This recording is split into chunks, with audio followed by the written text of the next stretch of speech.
മലയാളത്തിന്റെ ഹൃദയതാളം തന്നെയാണ് ആകാശവാണി. എങ്ങനെയാണ് അഭി ഈ ക്ലാസ് എടുക്കുന്ന രംഗത്തേക്ക് കടന്നു വരുന്നത്? എനിക്കിത് ഒരു പിടുത്തമല്ല, ഇത് എന്തൊക്കെയാ അവിടെ നടക്കുന്നത്. അങ്ങനെ ക്ലാസ്സിലേക്ക് ഇങ്ങനെ കടക്കുന്നു. എന്റെ ഒരു മൂഡിലല്ല ഇപ്പൊ ആൾക്കാർ കേട്ടോണ്ടിരിക്കുന്നത്. ക്ലാസ് എടുക്കുന്നത് ഇതും രണ്ട് വ്യത്യാസമല്ലേ? പ്രാവശ്യം പിന്നെ നിങ്ങളും മോഹൻലാലൊക്കെ ഞങ്ങൾ മെയിൻ ആൾക്കാർ കാര്യത്തിൽ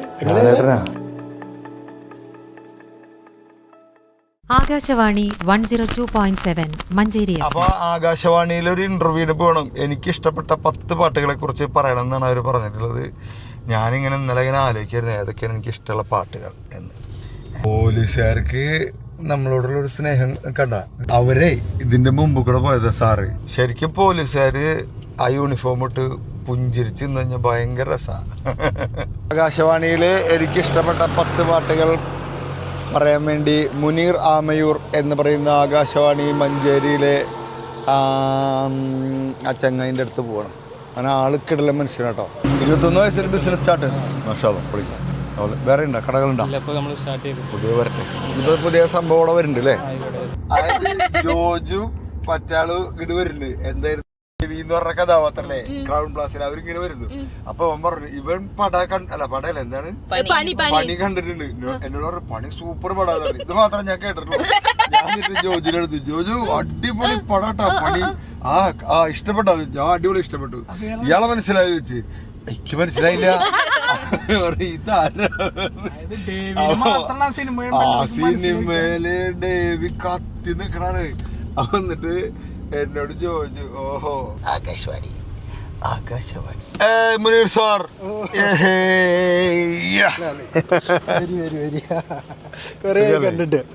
ഇതാണ് നമ്മളെ പുതിയ ഫ്രണ്ട്സ്. ആവശ്യമില്ലാത്ത ചോദ്യങ്ങള് ഇന്റർവ്യൂവിന് ഉണ്ടായി കഴിഞ്ഞാൽ ഇടിക്കാനുള്ള ടീമിനായിട്ട് ഞാൻ വന്നത്. അതാണ് ഫുൾ ടീം. ഭയങ്കര ആരാധകരാണ്. ആഹാ നമസ്കാരം. Thank you. നമുക്ക് അഭിമാനമാണ്. ഇപ്പൊ ലൈവാ? ഇത് ലൈവാണ്. എങ്ങനെയുണ്ട് നമ്മളെ സെറ്റപ്പ്? ഇത് ഇങ്ങനെ മലയുടെ മുകളിൽ തന്നെ വേണമെന്നുണ്ടോ? അങ്ങനെ ഉണ്ടോ? മലേന്റെ മേലെ ആയതുകൊണ്ട് നമുക്കൊരു ബെനിഫിറ്റ് ഉണ്ട്, കൂടുതൽ റേഞ്ച് ഉണ്ട്. ഇപ്പൊ കേരളത്തില് പവർ കൊണ്ടൊക്കെ ആണെങ്കിൽ ചെറിയ നിലയാണ്. പക്ഷെ നിങ്ങള് ഇപ്പൊ എത്ര പേരൊക്കെ ശ്രോതാക്കൾ ഉണ്ടാവും കേൾക്കുന്നത്? ലക്ഷക്കണക്കിനോ? അതെയാ? ആ മലയുടെ മുകളിലൊക്കെ ഓഫീസിന് ആരെങ്കിലും എഴുതി പോവും. അതിലൊരു കാര്യമുണ്ട്. ഓഫീസ് മലന്റെ മേലെയാണെങ്കിലും കേരളത്തിലെ ഏറ്റവും കൂടുതൽ റവന്യൂ ടാർഗറ്റ് മീറ്റ് ചെയ്ത നിലയാണ് നമ്മളത്. കൊമേഴ്സ്യൽ ടാർഗറ്റ് ആകാശവാണിയുടെ അങ്ങനെയൊക്കെ ഉണ്ടോ? ആകാശവാണിക്കുണ്ട് ടാർഗറ്റൊക്കെ ഉണ്ട്. ഗവൺമെന്റിനാണെങ്കിലും ടാർഗറ്റൊക്കെ ഉണ്ട്. പ്രിയപ്പെട്ടവരെ നമസ്കാരം. ഇത് ആകാശവാണി 102.7 മഞ്ചേരി FM മലയാളത്തിൻ്റെ ഹൃദയതാളം. ഇന്ന് എൻ്റെ ഗാനത്തിൽ നമ്മോടൊപ്പമുള്ള അതിഥി അഭിഷാദ് ഗുരുവായൂരാണ്. ജനലക്ഷങ്ങളുടെ മനസ്സിൽ ചിന്തയും നർമ്മവും ഒരേ സമയം വിട്ടുകൊടുത്ത് ആളുകളെ കയ്യിലെടുക്കുന്ന ആ കലാകാരൻ. സ്വാഗതം അഭി. Thank you. ഇന്ന് ഈ പരിപാടിയിലൂടെ അങ്ങയുടെ മനസ്സിൽ ഒളിഞ്ഞിരിക്കുന്ന കുറേ പാട്ടുകളുണ്ടല്ലോ, ആ പാട്ടുകളെയൊക്കെ ഒന്ന് പുറത്തെടുക്കാനുള്ള പരിപാടിയാണ്. ആര് റെഡി? പാട്ടെന്ന് കേൾക്കുമ്പോൾ ഏറ്റവും ആദ്യം മനസ്സിലേക്ക് വരുന്നത് ഏത് പാട്ടാണ്? പാട്ടെന്ന് കേൾക്കുമ്പോൾ ഏറ്റവും ആദ്യം മനസ്സിലേക്ക് വരുന്ന പാട്ടോ എൻ്റെ കൂടെ ഇങ്ങനെ കുറേ കാലമായിട്ടുള്ള ഒരു പാട്ടാണ് ഈ കാതൽ റോജാവേ എന്നുള്ള പാട്ട്. ഞാൻ ഈ ഗസൽ ആ ടൈപ്പ് പാട്ടുകളെ കൂടുതൽ ഇഷ്ടം. കാതൽ റോജാവേ പണ്ട് സ്റ്റുഡിയോന്ന് എല്ലാവരും കൂടി ടൂർ പോയപ്പോൾ, ഞാൻ സ്റ്റുഡിയോയിൽ വർക്ക് ചെയ്തിരുന്നേ. ടൂർ പോയപ്പോൾ ഊട്ടിയിലേക്ക് ആദ്യത്തെ ടൂറ് അങ്ങനെ ഊട്ടിയിൽ പോയപ്പോൾ ആ തണുപ്പും ഈ പാട്ട് മാത്രം ഉണ്ടായിരുന്നല്ലോ. അന്ന് CD ഒക്കെ ആയിരുന്നു. ആ പാട്ടും അങ്ങനെയല്ലോ, ഒരു മഞ്ഞ് തണുപ്പ് വെള്ളച്ചാട്ടത്തിലൊക്കെ നിന്നൊരു ഈർപ്പം. ശരിക്കും ആ പാട്ടും അന്നത്തെ യാത്ര അങ്ങനെ തന്നെയായിരുന്നു. കാതൽ റോജാവേ എങ്കേ നീ എങ്കേ കണ്ണീർ വഴിയുതടി കണ്ണീർ. ആ പാട്ട് ഞാൻ പാടിയ മാപ്പിളപ്പാട്ടായി മാറും. അപ്പൊ അതുകൊണ്ട് ഞാൻ പാടില്ലെങ്കിൽ അവിടെ ഒറിജിനൽ പാട്ട് കയറ്റിയാൽ മതി. അപ്പൊ അത് ആണ് ശരിക്കും ഒപ്പമുള്ള പാട്ട്. ആ പാട്ട് എവിടെ കേട്ടാലും നമുക്ക് ആ അന്നത്തെ ഓർമ്മകൾ വരും. അതാണ് വൺ ഓഫ് ദ ഫേവറേറ്റ് സോങ്സിൽ ഒരെണ്ണം. ട്രിപ്പൊക്കെ പോകുമ്പോൾ ഇങ്ങനെ മനസ്സിൽ ഏറ്റവും കൂടുതൽ ഓടിയെത്തുന്നത് കാതൽ ഉള്ള പാട്ടാണ്. കാതലാ അല്ലേ? അത് ശരി. അപ്പോ അഭിയുടെ ഈ ക്ലാസ്സുകളിലൊക്കെ നല്ല ഏറ്റവും കാതൽ തോന്നുന്ന ഒരാളെ കുറിച്ച് നിരന്തരം പറയാറുണ്ടല്ലോ. എന്റെ ഭാര്യയല്ലേ? അതെ. അയ്യോ, ശരിക്കും ഉണ്ടല്ലോ, രണ്ട് മനുഷ്യന്മാർ തമ്മിൽ, അല്ലെങ്കിൽ ഭാര്യ ഭർത്താവും തമ്മിൽ, എല്ലാവരും തമ്മിൽ, ലോകത്തെല്ലാവർക്കും എല്ലാവരോടും വേണ്ട ഏറ്റവും പ്രധാനപ്പെട്ട പ്രൈമറി ഇമോഷൻ പ്രണയമാണ്. ഇപ്പോൾ നമ്മൾ ഭാര്യ ഭർത്താവ് ലോയലായിരിക്കണം, ട്രസ്റ്റ് ഉണ്ടായിരിക്കണം, പരസ്പരം വിശ്വാസം ഉണ്ടായിരിക്കണം എന്നൊക്കെ പറഞ്ഞില്ലേ, അതൊക്കെ സെക്കൻഡറിയാണ്. ഈ പ്രണയം ഉണ്ടെങ്കിൽ പിന്നെ അതിൻ്റെ ഒന്നും ആവശ്യമില്ല, അതൊക്കെ ഓട്ടോമാറ്റിക്കായിട്ട് വരും, പ്രണയത്തിൻ്റെ കൂടെ വരുന്ന. പ്രണയം ഇല്ലെങ്കിൽ പിന്നെ ഇതൊക്കെ ഡിമാൻഡ് ചെയ്യേണ്ടി വരും. ശരിക്കും എനിക്ക് എല്ലാത്തിനും എനിക്ക് ക്ലാസ്സിനോടും തോന്നുന്നത് ഈ പ്രണയം തന്നെയാണ്. പ്രണയം ഞാൻ ഏറ്റവും സമാധാനമായി നിൽക്കുന്ന നിമിഷം ഏതാണെന്നറിയോ? സ്റ്റേജിൽ എൻ്റെ കയ്യിലേക്ക് മൈക്ക് കിട്ടുന്ന നിമിഷം. എൻ്റെ ഏറ്റവും സൂത്തനിങ് ടൈം അതാണ്. എൻ്റെ ഏറ്റവും ബെസ്റ്റ് മൊമെൻറ്റ്. ഞാൻ സ്റ്റേജിൽ നിൽക്കുന്നു. ഇന്നലെ ഇപ്പോൾ 2000-ഓളം പേരുണ്ടായിരുന്നു എന്നെ കേൾക്കാനായിട്ട്. ആ 2000 പേരുടെ മുമ്പിൽ നമ്മളിങ്ങനെ സ്റ്റേജിൽ നിൽക്കുന്നു, എൻ്റെ പേരൊക്കെ അനൗൺസ് ചെയ്തിട്ട് സ്റ്റേജിൽ. നിങ്ങൾക്കും ആ ഫീൽ അറിയും, നിങ്ങൾ ക്ലാസ് എടുക്കണല്ലേ? അല്ലേ? നമ്മളെ കയ്യിലൊരാൾ മൈക്ക് കൊണ്ടു തരുന്നു. ആ മൈക്കിലേക്ക് നമ്മളിങ്ങനെ നോക്കുക, ആ കള്ളിയിലേക്ക് ഇങ്ങനെ നോക്കണ സെക്കൻഡ് ഉണ്ടല്ലോ, oh that is really soothing. അത് പ്രണയമാണ്. എനിക്ക് എൻ്റെ മനസ്സിലിങ്ങനെ പ്രണയം വന്നു നിറയും. പ്രണയം വന്നു കഴിഞ്ഞാൽ പിന്നെ ആ ക്ലാസ്സിനോടും, നമുക്ക് ആ ക്ലാസ് മുറിയോടും, ആ നിമിഷങ്ങളോടും, നമ്മളായിരിക്കുന്ന അവസ്ഥയോടൊക്കെ പ്രേമം. ഈ പ്രേമം നമ്മളിൽ സ്റ്റിമുലേറ്റ് ചെയ്യുന്ന സാധനമാണ് ഈ പാട്ട്. 10 സെക്കൻഡ് കൊണ്ട് നമ്മളൊക്കെ മാറ്റാൻ പറ്റുമല്ലോ പ്രണയത്തിന്. പാട്ടിന് 10 സെക്കൻഡ് കൊണ്ട് മൂഡ് ചേഞ്ച് ചെയ്യാൻ പറ്റും. ഞാൻ ഓരോ അവസ്ഥയിലും ഓരോ തരം പാട്ടാണ്. അപ്പോൾ വണ്ടി ഓടിക്കുമ്പോൾ എനിക്ക് സ്ഥിരമായിട്ടൊരു പാട്ടുണ്ട്. വണ്ടി പതുക്കെ പോകുമ്പോൾ ഒരു പാട്ട് എല്ലാവർക്കും ഉണ്ടാവും കേട്ടോ. ഞാൻ എൻ്റെ കാര്യം പറയുന്നു. വണ്ടി സ്പീഡിൽ ഭ്രാന്ത് പിടിച്ച പോലെ ഓടിക്കണമെങ്കിൽ അതിനൊരു പാട്ടുണ്ട്. പിന്നെന്താ, വൈഫായിട്ട് ഉടക്കുമ്പോൾ ഒരു പാട്ടുണ്ട്. അതേതാണ്? അത് സ്ഥിരം കേട്ട് ആ പാട്ട് പറയുന്നില്ല. പിന്നെ ശരിക്കും പിന്നെന്താ പറയാ, പിന്നെ എൻ്റെ മോന് ഇഷ്ടമുള്ളൊരു പാട്ടുണ്ട്, മോൾക്ക് ഇഷ്ടമുള്ള പാട്ടുണ്ട്, ക്ലാസ് അവസാനിപ്പിക്കുമ്പോഴൊരു പാട്ടുണ്ട്. ഞങ്ങൾക്ക് സ്ഥിരമായിട്ട് അങ്ങനെ കുറേ പാട്ടുണ്ട്. വൈഫായിട്ട് ഉടക്കുമ്പോഴുള്ള പാട്ട് ഞാൻ തന്നെയാണ് പാടുക. അത് വേറെ ഭാഷയിലാണ്. അതിന് പാട്ടൊന്നും വിളിക്കാൻ പറ്റില്ല. അത് പാട്ടല്ല, അത് ഞങ്ങൾ അങ്ങോട്ടും ഇങ്ങോട്ടും പരസ്പരം വിളിക്കുന്ന ചീത്ത വാക്കുകളാണ്. അങ്ങനെയൊക്കെ ഉണ്ടാവും, ഉടക്കൊക്കെ ഉണ്ടാവും. ആ പ്രേമുള്ളിടത്ത് ഉടക്കം ഉണ്ടാവുള്ളൂ. അപ്പൊ നിങ്ങള് കാതൽ നിന്നല്ലേ തുടങ്ങിയത്? കാതൽ. ഞാൻ എല്ലാ ക്ലാസ്സിലും പറയുന്നത് റൊമാൻസ് ആണ് രണ്ട് മനുഷ്യന്മാർ തമ്മിൽ വേണ്ടത്. ബാക്കിയൊക്കെ അതിൻ്റെ കൂടെ വരും. റൊമാൻസ് ഉണ്ടായത്.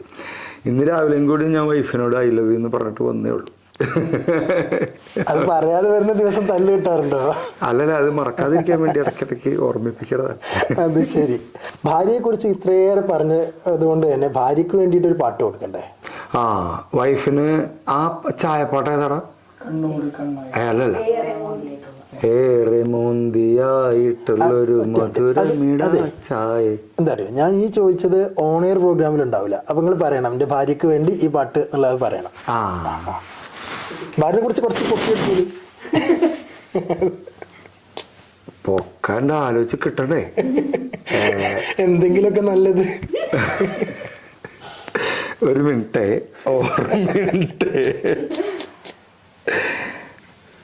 അവളാണ് വൈഫിനെ കുറിച്ച് പറയണെങ്കിലേ, അവള് പിന്നെ വൈഫ് നഷീദ കോഴിക്കോടുകാരിയാണ്. പിന്നെ ഞങ്ങൾ തമ്മിൽ പുറത്ത് പോകുമ്പോൾ പലരും ഇങ്ങനെ ചോദിക്കുന്നത് വൈഫല്ലേ എന്ന് കണ്ടു കഴിഞ്ഞാൽ പിന്നെ എല്ലാവരും അവളെ കുറിച്ചാണ് പറയാ. അവള് കട്ടിലിൻ്റെ ഇടയിൽ പൈസ വെച്ച കഥയും. ഇപ്പം ആള് എന്താ പറയുക, പുറത്ത് പോകുമ്പോൾ ആളുകൾ ഇങ്ങനെ ഓടി ഒന്ന് ചോദിക്കുന്ന ഒരു കാര്യമാണ് വൈഫിനെ കുറിച്ച് ഇങ്ങനെയൊക്കെ പറയാവോ എന്നൊക്കെ. ശരിക്കും സ്നേഹമുള്ളിടത്തല്ലേ നമ്മളിത് പറയാൻ പറ്റുള്ളൂ. കാരണം ഒക്കെ സത്യമാണ്. കൂട്ടി പറയുന്നു.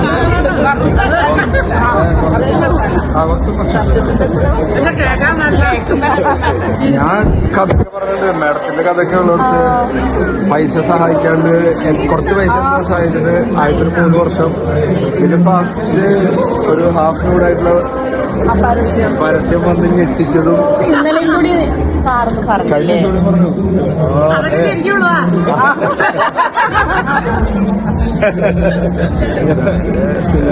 എല്ലാ വിജയങ്ങളുടെയും ബാക്ക് ബോണാണ് അവൾ. ഇത് ഞാൻ ക്ലാസ്സിൽ പറയാറുണ്ട് ഈ ഡയലോഗ്. അപ്പോൾ ക്ലാസ്സിലുള്ളവരൊക്കെ കൈയടിക്കും. പിന്നെ ഞാൻ പറയും അത് നിങ്ങളെൻ്റെ ബാക്കിലെ ബോൺ കാണാത്തോണ്ടാണ് കാരണം അല്ല ശരിക്കും ഭയങ്കര സപ്പോർട്ടാണ്, കരിയറിൽ ഭയങ്കര സപ്പോർട്ടാണ്. അപ്പോൾ അവൾക്ക് ഏറ്റവും ഇഷ്ടമുള്ള അവൾക്ക് ഇഷ്ടമുള്ളതെന്ന് വെച്ചാൽ എൻ്റെ കൂടെ ഇങ്ങനെ സഞ്ചരിക്കുക, സ്കൂട്ടറിൽ സഞ്ചരിക്കുക അങ്ങനെയൊക്കെയാണ്. അപ്പോൾ എല്ലാ ദിവസവും ചായ കുടിക്കാൻ പോകണം എൻ്റെ കൂടെ, അവൾ നിർബന്ധമുള്ള കാര്യം. അപ്പോൾ അവൾക്ക് ഇഷ്ടമുള്ള പാട്ടും ചായയുമായിട്ട് ബന്ധപ്പെട്ട എപ്പോഴും കേൾക്കുന്നൊരു പാട്ടാണ് ആ ഇതിൽ സിത്താര പാടിയ ഏറെ മോന്തിയായിട്ടുള്ളൊരു മധുരമിടാ ചായ. ആള് മധുരം കുറച്ചുള്ള ചായ കുടിക്കുക. ആ പാട്ട് കറക്റ്റ് ഫോളിന് അത് അവൾക്ക് ഇഷ്ടമുള്ളൊരു പാട്ട്. അപ്പോൾ അവൾക്ക് വേണ്ടി ആ പാട്ടൊന്ന് ഡെഡിക്കേറ്റ് ചെയ്യണേ. Okay, well done. പിന്നെ അടുത്തത്, എങ്ങനെയാണ് അഭി ഈ ക്ലാസ് എടുക്കുന്ന രംഗത്തേക്ക് കടന്നു വരുന്നത്? അതിന് പിന്നിലുള്ള ഒരു ബാക്ക് സ്റ്റോറി എന്താണ്? അത് 15 വർഷമായി ക്ലാസ് എടുക്കാൻ തുടങ്ങിയിട്ട് 3400ഓളം പ്രോഗ്രാമുകൾ ചെയ്തു. 15 വർഷം മുമ്പ് എന്നാണത്, ആ ഡേറ്റ് ഒന്നും ഓർമ്മയില്ല. ഗൾഫിൽ നിന്ന് 3 വർഷം ഗൾഫിൽ നിന്നിട്ട് തിരിച്ചു വന്നിട്ട് ബാംഗ്ലൂർ കോൾ സെൻറ്ററിൽ വർക്ക് ചെയ്യുക. ലീവിന് നാട്ടിൽ വന്നിട്ട് തിരിച്ചു പോകുമ്പോൾ ഒരു ഫ്രണ്ടിൻ്റെ കൂടെ പോയതാണ്. അവൻ പാലക്കാട് എന്താണ് MES കോടതിപ്പടിയുള്ള ആ ഒരു കോളേജ്, അവിടെ അവൻ അവനന്ന് അവിടെ ഒരു പ്രോഗ്രാം ഉണ്ട്. എനിക്കിത് ഒരു പിടുത്തമില്ല ഇത് എന്തൊക്കെയാണ് അവിടെ നടക്കണത്. അങ്ങനെ ക്ലാസ്സിലേക്ക് ഇങ്ങനെ കടക്കുന്നു, നിറച്ച് പിള്ളേരിക്കുന്നുണ്ട്. അപ്പം ഇവൻ ക്ലാസ് ചെയ്ത് അവൻ്റെ പ്രോഗ്രാമാണ്. ഞാൻ വെറുതെ പോയതാണ് ബാഗും പിടിച്ചിട്ട്, എൻ്റെ ബാഗും പിടിച്ച് ഞാൻ ബാംഗ്ലൂർക്കുള്ള വഴിയില്ല. അപ്പോൾ അവൻ ആ ക്ലാസ്സിലേക്ക് കയറുന്നതിന് മുമ്പ് അവനൊരു ടെൻഷൻ. ഫസ്റ്റ് നമുക്കുണ്ടാവില്ല ഒരു ടെൻഷൻ. നിങ്ങളാരും പേടിക്കരുത്, ഭയപ്പെടരുത്, ധൈര്യപൂർവ്വം ഇരിക്കണം എന്ന് പറഞ്ഞാൽ പോയ ആളാണ് അവൻ. പക്ഷെ അവന് പേടിയായി. അപ്പോൾ എന്നിട്ട് എന്നോട് പറഞ്ഞു ആദ്യം നീയൊന്ന് കയറി. അപ്പോൾ ഞാൻ സ്റ്റേജിൽ വെച്ചിട്ടാണ് എൻ്റെ കയ്യിൽ മൈക്ക് കിട്ടുന്നത്. നമുക്ക് പേടിക്കാനുള്ള സമയം ഉണ്ടായില്ല. അപ്പത്തിനും ഗുഡ് മോർണിംഗ് എന്നൊക്കെ പറഞ്ഞിട്ട് അവിടെ തുടങ്ങി. ഞാനെന്തോ ഒരു 10-20 മിനിറ്റ് സംസാരിച്ചു. അപ്പോൾ കോൾ സെൻറ്ററിലായിരുന്നു അന്ന് വർക്ക് ചെയ്തത്. അപ്പോൾ ഇംഗ്ലീഷിലാണ് സംസാരിച്ചത്. അപ്പോൾ അവൻ പറഞ്ഞു ഇംഗ്ലീഷിൽ സംസാരിച്ചു. ഞാനെന്തോ പറഞ്ഞു, അവർക്കും നമുക്കൊന്നും ഒരു പിടുത്തം കിട്ടിയില്ല. അത് കഴിഞ്ഞിട്ട് ഇദ്ദേഹം ക്ലാസ് എടുത്തു. അപ്പോൾ ഞാനത് ശ്രദ്ധിച്ചു. ഭയങ്കര രസം, പിള്ളേർ കൈയടിക്കുന്നു, ചിരിക്കുന്നു, ഇത് കൊള്ളാലോ, ഇത് രസമുള്ളതാണല്ലോ. അങ്ങനെ ഞാൻ പിന്നെ ആ ബാംഗ്ലൂർക്ക് പോയില്ല, അവൻ്റെ കൂടെ കൂടി. അങ്ങനെ പിന്നീട് ഞാൻ കുറേ കഴിഞ്ഞ പിന്നെ ഇങ്ങനെ സെൽഫ് ഡെവലപ്പ് ചെയ്ത് വന്നതാണ്. നിസാം എന്ന് പറഞ്ഞിട്ട് നമ്മുടെ ഒരു ഗുരുനാഥുണ്ട്, അറിയോ? നിസാം ഖാൻ അറിയോ? പവർട്ടി. അദ്ദേഹമാണ് നമ്മളിങ്ങനെ അദ്ദേഹത്തിൻ്റെ പ്രോഗ്രാം കേട്ട് ഞാനിങ്ങനെ ഫീഡ്ബാക്ക് പറയാം. ഓട്ടോമാറ്റിക്കായിട്ട് സ്റ്റേജിലേക്ക് എത്തിയിട്ട് ഞാൻ പറയും എനിക്ക് ഇദ്ദേഹത്തെ പോലെ ആവണം. അപ്പം അദ്ദേഹം പറഞ്ഞ കുറേ കാര്യങ്ങളുണ്ട്. നമ്മൾ മുമ്പിലുള്ള ഒരാളെയും ഉപദ്രവിക്കരുത്, ലോജിക്കലായിട്ട് സംസാരിക്കണം. നമ്മളെ ചുറ്റുപാടും നടക്കുന്ന സംഗതികൾ ഒബ്സർവ് ചെയ്ത് കണ്ടുപിടിച്ച് പറഞ്ഞിട്ട് അതിൽ നിന്ന് ആളുകളെ ചിന്തിക്കാൻ പ്രേരിപ്പിച്ചാൽ മതി. മോട്ടിവേഷനൊക്കെ സംഭവിച്ചോളൂ.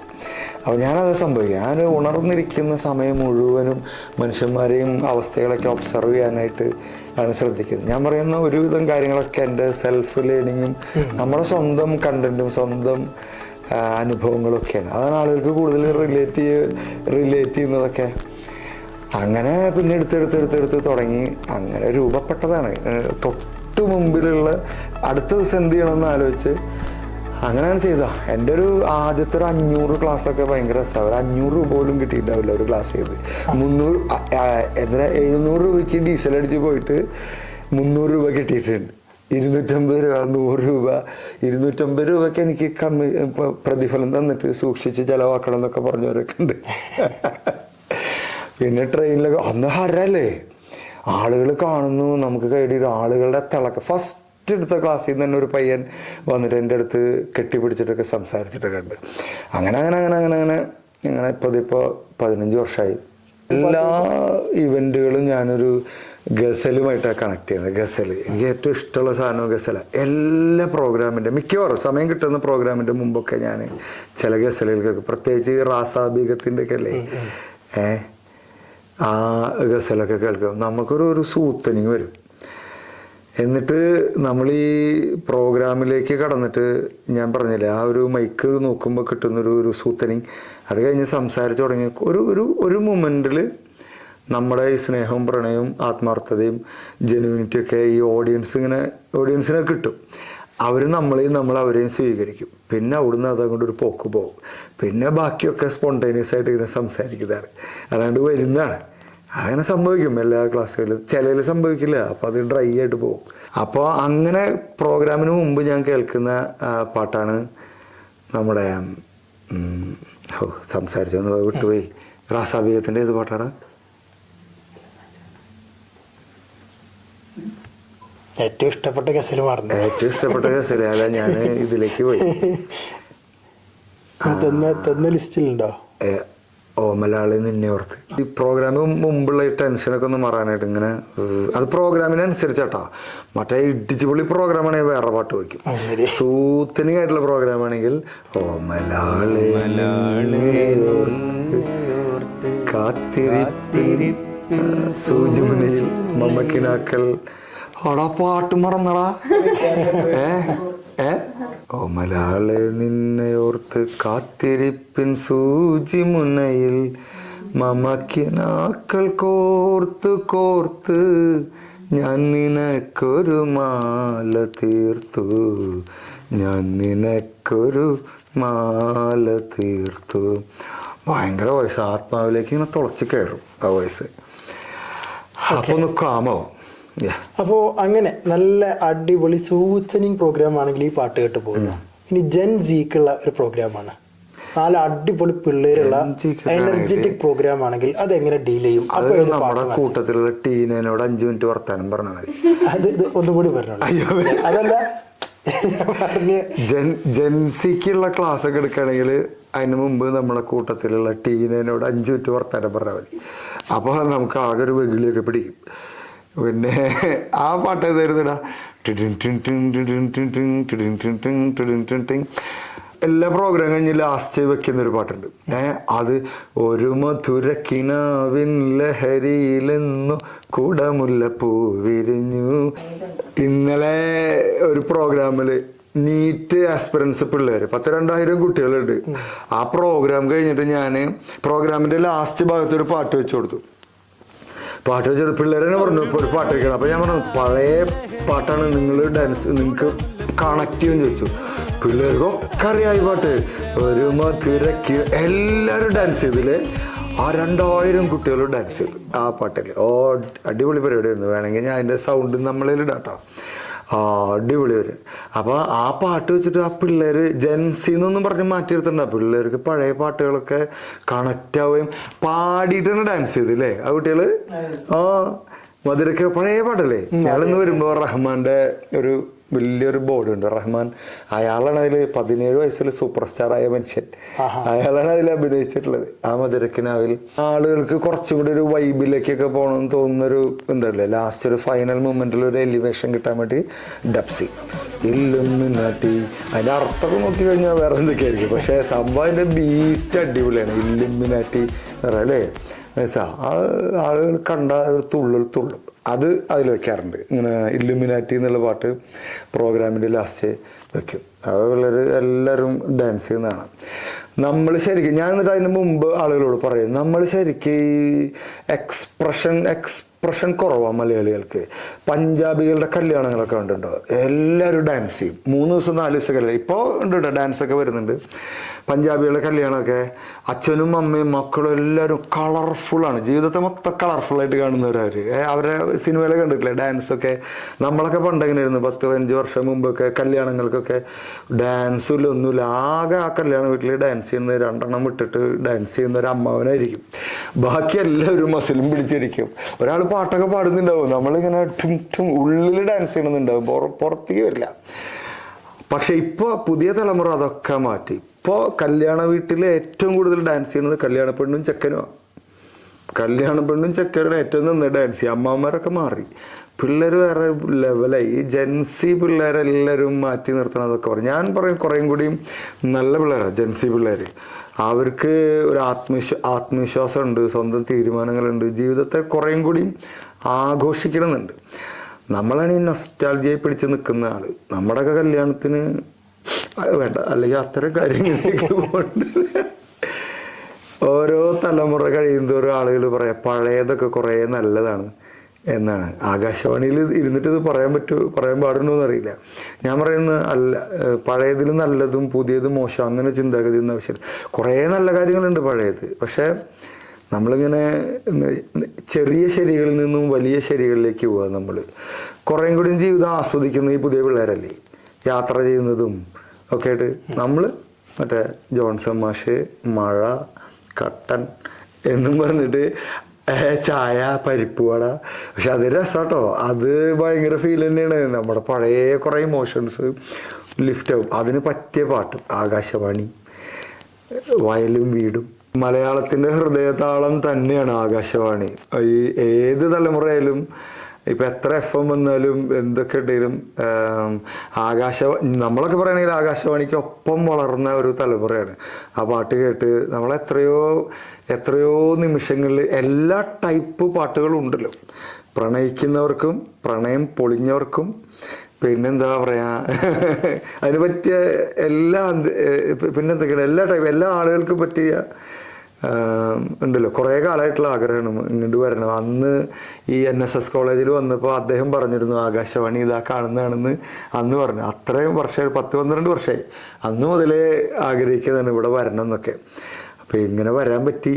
മുനീർ വിളിച്ചു, വന്നു, സംസാരിച്ചു. Beautiful moments. ഈ ദിവസത്തിന് വേണ്ടി കാത്തിരിക്കുകയായിരുന്നു. ആകാശവാണിയിലൂടെ നമ്മളെ സൗണ്ട് കേട്ട് ഞാനത് പറയാൻ കാരണം വെച്ചാൽ എനിക്ക് പേഴ്സണലി എനിക്ക് ഇഷ്ടമില്ലാതിരുന്ന 2 കാര്യങ്ങൾ. ഒന്ന് എൻ്റെ ചിരിയും കോന്തറമ്പലൊക്കെ ഉണ്ടായിരുന്നു. പിന്നെ എൻ്റെ സൗണ്ടുമാണ്. ഈ ശരീരത്തിന് ചേർന്നൊരു സൗണ്ടാണ് എൻ്റെ എന്ന് എനിക്ക് തോന്നണില്ല. ഒരു ഉള്ളിലത്തൊരു വോയിസാണ്. പക്ഷേ ഈ ചിരിക്കും ഈ ശബ്ദത്തിനും ഇപ്പോൾ ഒരു റെക്കഗ്നിഷൻ, ആളുകൾ തിരിച്ചറിയുന്നൊക്കെ ഉണ്ട്. ഞാൻ എപ്പോഴും ഇങ്ങനെ ആലോചിക്കും, വോയിസ് ഇമേജ് എന്ന് പറഞ്ഞൊരു സംഗതി ഉണ്ടല്ലോ. വോയിസ് ഇമേജ് നമുക്ക് എല്ലാവർക്കും ഇപ്പം മമ്മൂട്ടിയുടെ സൗണ്ട് കേട്ട് കഴിഞ്ഞാൽ നമുക്കൊരു ഇമേജ് വരില്ലേ, ഒരു ഇമേജ്. പക്ഷേ അതാണ് PayTM കൊണ്ടുപോയിട്ട് PayTMൽ 210 രൂപ ക്രെഡിറ്റ് ആയിട്ടുണ്ട്, നന്ദിയുണ്ടേ എന്ന് മമ്മൂട്ടി നന്ദിയുണ്ടേ എന്ന് പറയുമ്പോൾ നമ്മൾ ചിരിക്കണത്. കാരണം നമ്മളെ ഓൾറെഡി ഉള്ള ഇമേജ് അതല്ലേ, ഭയങ്കര രസമുള്ള സൗണ്ടാണ്. എല്ലാവർക്കും ഉണ്ട് ഒരു വോയിസ് ഇമേജ്. ഞാൻ ആലോചിക്കുന്നത് ആകാശവാണിയിൽ നിങ്ങളെ ആളുകൾ നിങ്ങളുടെ സോഷ്യൽ മീഡിയ പേജുകളിലൂടെ അല്ലാതെ കാണുന്നില്ലല്ലോ, സൗണ്ടല്ലേ. അപ്പോൾ അങ്ങനെ നമ്മുടെ വോയിസ് ആളുകളുടെ മനസ്സിൽ ഇങ്ങനെ പതിഞ്ഞിട്ടുണ്ടാവില്ലേ, നിങ്ങളുടെയൊക്കെ ഇവിടെ അവതാരകളൊക്കെ. അപ്പോൾ ഇങ്ങനെ ആലോചിക്കാറുണ്ട് എന്ത് രസമായിരിക്കും. ഞാൻ ഇവിടെ കയറി വന്നപ്പോൾ ഇവിടുത്തെ മേഡത്തോട് ചോദിച്ചു, ശബ്ദം കേട്ട ആളുകൾ തിരിച്ചറിയാറുണ്ടോ? അപ്പോൾ തിരിച്ചറിയാറുണ്ടെന്ന് പറഞ്ഞു. അപ്പോൾ അങ്ങനെ കുറേ കാര്യങ്ങളാണ് ഈ ആകാശവാണിയുമായിട്ട് ബന്ധപ്പെട്ട്. വയലും വീടും പരിപാടി സ്ഥിരമായിട്ട് കേൾക്കുന്നതാണ്. നമ്മൾ ഈ രൂപപ്പെട്ടത് ആകാശവാണിയിലെ കുറേ, ഞാൻ മാത്രമല്ല കേരളം മൊത്തം അറിഞ്ഞതും അല്ലേ. പിന്നെ നമ്മൾ ഈ മൾട്ടിമീഡിയ എന്തായാലും പറയാം, പുതിയ കാലഘട്ടത്തിൽ മീഡിയയിലേക്ക് മാറിയപ്പോഴേ ഒരു ന്യൂസൊക്കെ, ഞാൻ ന്യൂസ് കാണാറില്ല, കേൾക്കാറില്ല, വായിക്കാറുണ്ട്. ഞാൻ ചാനൽ കണ്ടിട്ട് വർഷങ്ങളായിട്ടുണ്ടാവും. എൻ്റെ വീട്ടിൽ ടി വി ഇല്ല. പക്ഷെ ആകാശവാണിയിലൊക്കെ കേൾക്കാം നമുക്ക്, അല്ലെങ്കിൽ FM-ലൊക്കെ ന്യൂസ് കേൾക്കാം. കാരണം അതൊരു കാര്യം അറിയാം, അതിൻ്റെ ഒരു ഭീകരതയൊന്നും ആളുകളിലേക്ക് എത്തൂല.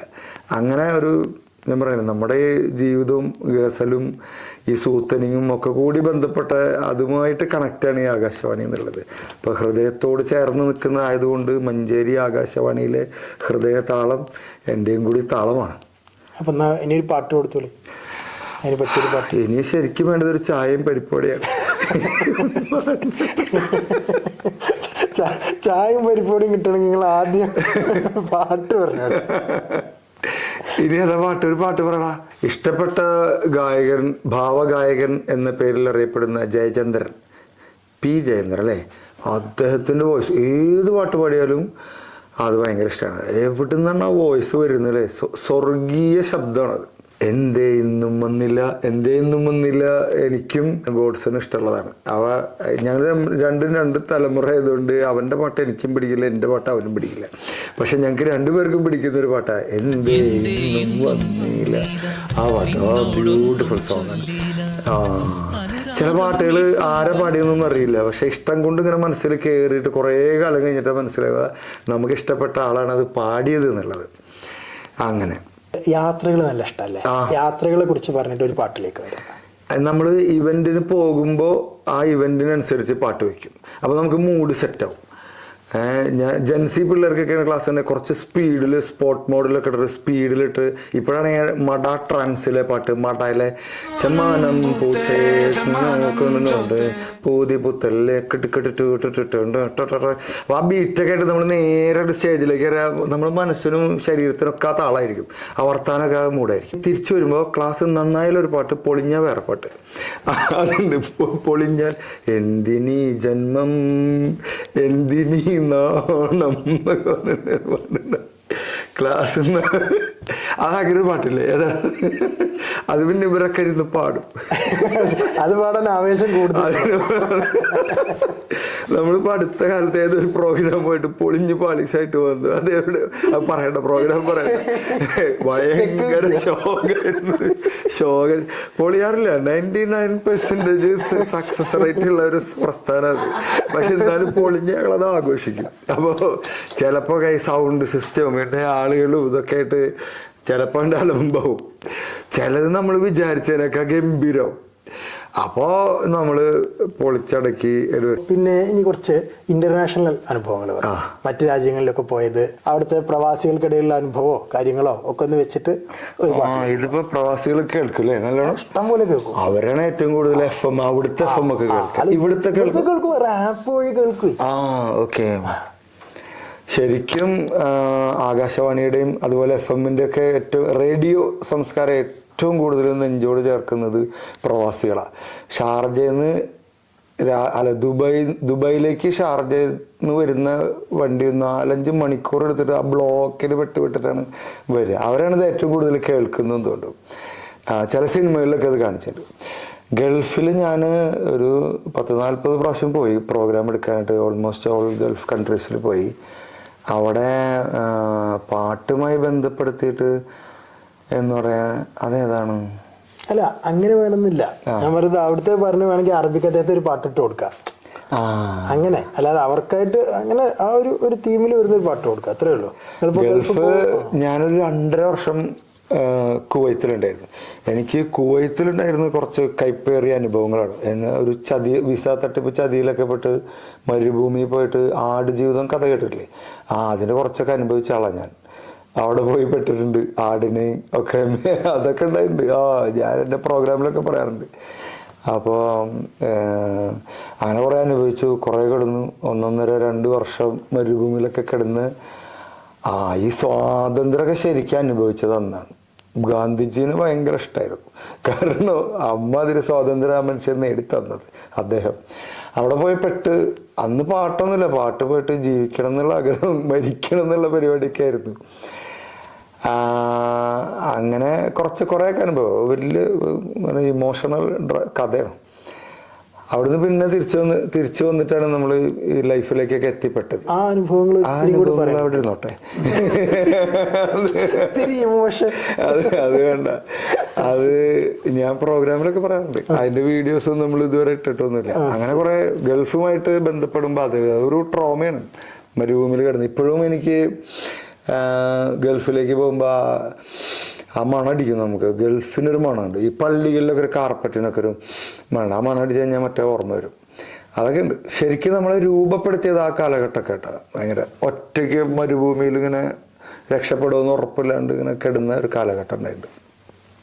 അതിലാണ് നമ്മൾ രൂപപ്പെട്ടത്. അങ്ങനെ വന്നിട്ട് പിന്നെ വീണ്ടും പഠിക്കാനൊക്കെ ആരംഭിച്ചു. അങ്ങനെ ഇപ്പോൾ ഗൾഫിൽ ഞാൻ ഈ ഗൾഫിൽ നിന്ന് വരുന്ന പൈസ ചെലവഴിക്കുന്ന രീതിയാണ് എനിക്ക് പറയാനുള്ളത്. ഞാൻ എപ്പോഴും പ്രോഗ്രാമിലൊക്കെ പറയാറുണ്ട്, അതായത് സമ്പാദിക്കുന്ന ആളല്ല ചെലവഴിക്കുന്നത്. എൻ്റെ ഇടയിൽ നമുക്ക് ആടുജീവിതത്തെ ഒരു പാട്ട് കയറ്റാം, അത് കഴിഞ്ഞിട്ട് സമ്പാദ്യത്തേക്ക് വരാം. അമ്പടാ മെടുക്ക എന്നെ വിറ്റ് കാശാക്കല്ലേ. ആടുജീവിതം അറബിക്കഥ കണ്ടോ, ഇവർക്ക് ഈ സൗണ്ട് പോയിന്റ് വെരി നൈസ്. അപ്പോ ആടുജീവിതത്തെ അത് പറഞ്ഞു തുടങ്ങി കഴിഞ്ഞാല് ഭയങ്കര ഇമോഷൻ ആവും. ഞാൻ കരയും, അത് കണ്ടിട്ട് നിങ്ങൾ കരയും. കാരണം ഒരു തടിയൻ ഇരുന്ന് കരയല്ലേ. അപ്പൊ അത് വേണ്ട, അതവിടെ നോട്ടെ. പാട്ടിട്ടു. അപ്പൊ ആടുജീവിതം സിനിമ ആക്ച്വലി ഞാൻ കണ്ടില്ല. കാരണം അതിലെ കുറച്ചൊക്കെ ഞാൻ അനുഭവിച്ചത് കൊണ്ട് അതെനിക്ക് കാണാനുള്ള ധൈര്യം ഇതുവരെ കിട്ടിയിട്ടില്ല. ആടുജീവിതത്തിൻ്റെ അയാളുടെ നോവലില്ല, അത് ഞാൻ കുറച്ച് ബെന്യാമിൻ്റെ നോവല് അത് ഞാൻ കുറച്ച് വായിച്ചുള്ളൂ, പിന്നെ അത് വായിക്കാൻ പറ്റിയില്ല. ഞാനത് മറികടന്നു.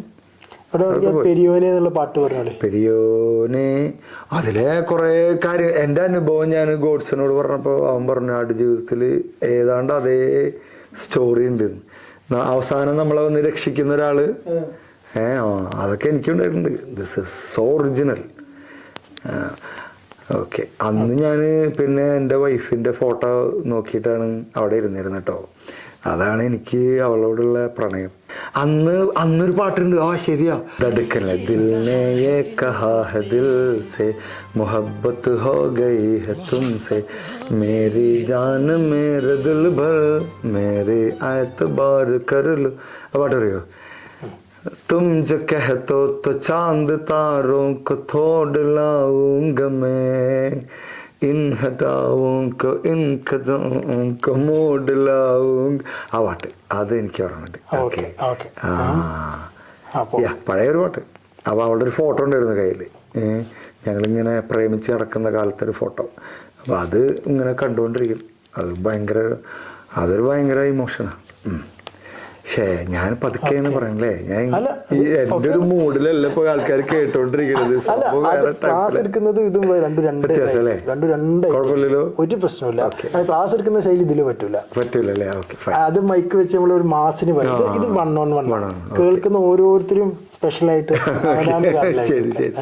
അപ്പൊ ഇനി കോവിഡിന്റെ ടൈമില് എങ്ങനെയാണ് മാനേജ് ചെയ്തത്? പിന്നെ ഈ ഓൺലൈനിക്ക് പിന്നെ കയറി വന്ന് കോവിഡിന്റെ ടൈമിൽ ആക്ച്വലി എനിക്ക് ഡിപ്രഷനോടടുത്തുള്ള ഒരു സംഗതി ഉണ്ട്, ഡീപ്പ് സ്ട്രെസ്.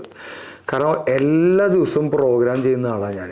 72 ദിവസം അടുപ്പിച്ച് ഞാൻ പ്രോഗ്രാം ചെയ്തിട്ടുണ്ട്. 72 days കണ്ടിന്യൂസ്ലി. ഞാൻ തന്നെ വണ്ടി ഓടിച്ച് ഞാൻ തന്നെ പോയിട്ട്, അന്ന് അങ്ങനെയാണ്. ഇന്നാണ് ഇപ്പോൾ എനിക്ക് ടീമുണ്ടായി, 5 പേര് എൻ്റെ കൂടെ ഉണ്ട്, വണ്ടി ഓടിക്കാൻ ആളുണ്ട്, പോകാനുള്ള അതൊക്കെ അറേഞ്ച് ചെയ്ത് ഞാൻ കുറച്ചുകൂടി ഈസിയാണ്. അന്നൊക്കെ ഞാനാണ് ചെയ്തിരുന്നത് ആ കോവിഡിൻ്റെ തൊട്ട് മുമ്പുള്ള സമയം വരെ. അങ്ങനെ എല്ലാ ദിവസവും ആളുകളെ കാണുന്നു, സ്റ്റിമുലേഷൻസ് കിട്ടുന്നു, നമുക്ക് അംഗീകാരം കിട്ടുന്നു, കയ്യടികൾ കിട്ടുന്നു, സ്നേഹം കിട്ടുന്നു. അങ്ങനെ ഇരുന്ന സമയത്ത് പെട്ടെന്ന് ഇപ്പം അത് കട്ടായില്ലേ. ഞാൻ മാത്രമല്ല, ലോകം മുഴുവൻ കട്ടായി.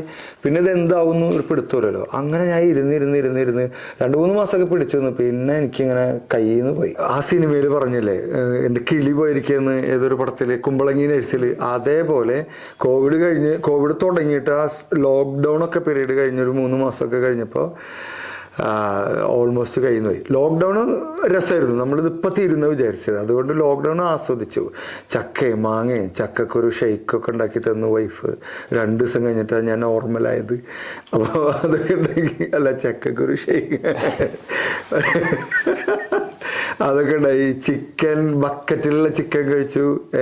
ഇന്നേ വരെ അത് കരിഞ്ഞിട്ട് എല്ലാവർക്കും കരിഞ്ഞിട്ടേ കിട്ടിയുള്ളൂ. ബക്കറ്റ് ചിക്കന് കരിഞ്ഞിട്ടേ കിട്ടിയിട്ടുള്ളൂ. പിന്നെ എന്തോ ഒരു കാപ്പിയൊക്കെ ഉണ്ടായിരുന്നു. പക്ഷെ ആ 40 ദിവസം രസം ഉണ്ടായിരുന്നു കേട്ടോ. എനിക്ക് എൻ്റെ വൈഫിനെ കാണാൻ കൂടുതൽ ഭംഗിയുണ്ട് എന്നൊക്കെ തോന്നി ആ ലോക്ക്ഡൗൺ ടൈമിൽ. കാരണം പുറത്താരെയും കാണാനില്ല. പുറത്ത് ആരെങ്കിലും കാണുമ്പോഴല്ലോ നമുക്ക് ഇതൊക്കെ വരുമോ. ഞാൻ അടക്കി പിടിച്ച് മിണ്ടാണ്ട് ശബ്ദം കയറണ്ട. ഓക്കെ. പക്ഷെ അത് ഭയങ്കര രസമുള്ള ടൈമായിരുന്നു. ഞാൻ ക്ലാസ്സിൽ ലോക്ക്ഡൗൺ ടൈമിൽ എന്തൊക്കെ നിങ്ങൾ പഠിച്ചു എന്നൊക്കെ ചോദിക്കാറുണ്ട് ക്ലാസ്സിൽ. അപ്പോൾ ഒരു സ്ഥലത്ത് ഒരുത്തം പറഞ്ഞു വാറ്റാൻ പഠിച്ചു. അതായത് പുതിയ സംഗതികളൊക്കെ പഠിച്ചു. അങ്ങനെ ലോക്ക്ഡൗൺ കഴിഞ്ഞാൽ നമ്മൾ ഇതങ്ങോട്ട് ശരിയാവുമെന്ന് വിചാരിച്ചത്. പക്ഷെ അത് കഴിഞ്ഞിട്ടും ഇത് ശരിയാവുന്നില്ല കാലങ്ങളോളം. അപ്പോൾ നമ്മൾ കുറച്ച് ഡീപ്പ് സ്ട്രെസ്സിലേക്കൊക്കെ പോയി. അപ്പോൾ എനിക്ക് തോന്നി ഇതിനൊന്നും മറികടക്കണം. ഞാൻ ആദ്യം പോയിട്ട് ഒരു ഹോസ്പിറ്റലിൽ സ്പെഷ്യൽ പെർമിഷനൊക്കെ എടുത്ത് പോയിട്ട് എൻ്റെ ശരീരമൊക്കെ ടെസ്റ്റ് ചെയ്തു. അപ്പോൾ ശരീരത്തിന് കുഴപ്പമില്ല, മനസ്സിനാണ് കുഴപ്പം. അപ്പോൾ ഞാൻ വൈഫിനോട് ഒരു ദിവസം രാത്രി ബൈക്കിൽ ഫാമിലിയിൽ മൊത്തം എൻ്റെ വീട്ടിൽ നിന്ന് മാറ്റിയിട്ട് എനിക്ക് ഒറ്റയ്ക്ക് ഇരുന്നിട്ട് ഇതിനൊന്നും മറികടക്കാൻ പറ്റില്ല. അപ്പോൾ എനിക്ക് ഓൺലൈനിൽ ക്ലാസ് എടുക്കണം, എങ്ങനെയെന്ന് പഠിക്കണം. അപ്പോൾ ഞാൻ പഠിച്ചു. ടാറ്റ ഇൻസ്റ്റിറ്റ്യൂട്ട് ഓഫ് സോഷ്യൽ സ്റ്റഡീസിൽ അവരുടെ ഒരു കോഴ്സിനൊക്കെ ജോയിൻ ചെയ്ത് ഇങ്ങനെ ഓൺലൈനിൽ എങ്ങനെ ക്ലാസ് എടുക്കാം എന്ന് ഞാൻ പഠിച്ചു. എന്നിട്ട് കേരളത്തിൽ ഓൺലൈൻ എങ്ങനെ പഠിപ്പിക്കാമെന്ന് പഠിപ്പിക്കുന്ന ഒരു കോഴ്സ് ഞാനാണ് കേരളത്തിൽ ആദ്യമായിട്ട് ഇൻട്രൊഡ്യൂസ് ചെയ്തത്. അങ്ങനെ അതാണ് തുടങ്ങി വെച്ച് അത് കത്തിച്ചു ഭയങ്കര ടീച്ചേഴ്സിനൊക്കെ ആയിട്ട്. പിന്നെ ഓൺലൈൻ നമ്മൾ പഠിച്ചു. ഞാൻ വീട്ടിൽ സ്റ്റുഡിയോ ഒക്കെ സെറ്റ് ചെയ്ത് പിന്നെ എനിക്ക് തോന്നി ഓൺലൈനാണ് ലാഭം, യാത്രയില്ല ഒന്നുമില്ല, എന്തു സുഖം എന്ന് പറയുമോ. ഞാൻ ഈ ഓഫ്ലൈനിൽ എടുക്കുന്ന പോലെ തന്നെ ഓൺലൈനിൽ എടുക്കും പ്രോഗ്രാമൊക്കെ. ഓൺലൈനിലെ വീഡിയോസൊക്കെ ഉണ്ട്, രസമാണ്. അവിടെയും നമുക്ക് തമാശ പറയാൻ പറ്റും, ആളുകളായിട്ട് കണക്ട് ചെയ്യാനൊക്കെ പറ്റും. അങ്ങനെ തിരിച്ച് കയറി വന്നിട്ട് പിന്നെയാണ് ഞാൻ വീഡിയോ ഇട്ട് തുടങ്ങിയത്. വീഡിയോ ഇട്ട് തുടങ്ങിയിട്ട് ഇപ്പോൾ എനിക്ക് ഒരു 300ഓളം വീഡിയോ ഇട്ടു. അതിലൊരു 290 വീഡിയോയും 1 മില്യൺ അടിച്ചിട്ടുണ്ട്, 10 മില്യൺ 7 മില്യൺ ഒക്കെ.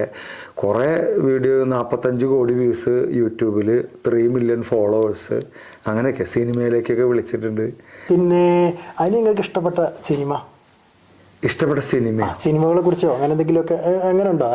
ഇഷ്ടപ്പെട്ട സിനിമ അത് പറഞ്ഞുതരാം. ഞാൻ കുറച്ച് പഴഞ്ചനാണ് ആ കാര്യത്തിൽ. കബി ഖുഷി കബി ഗം അതൊരു 50 പ്രാവശ്യം കണ്ടിട്ടുണ്ടാവും. ഇപ്പോഴും ഭയങ്കര സന്തോഷം തോന്നുമ്പോൾ കുറച്ച് കുറയോ അതൊരു 49 പ്രാവശ്യം കണ്ടിട്ടുണ്ടാവും. ഇനി കുറയ്ക്കാൻ പറ്റൂല. കബി ഖുഷി കബി ഗം ഒരു 6-7 പ്രാവശ്യം കണ്ടു.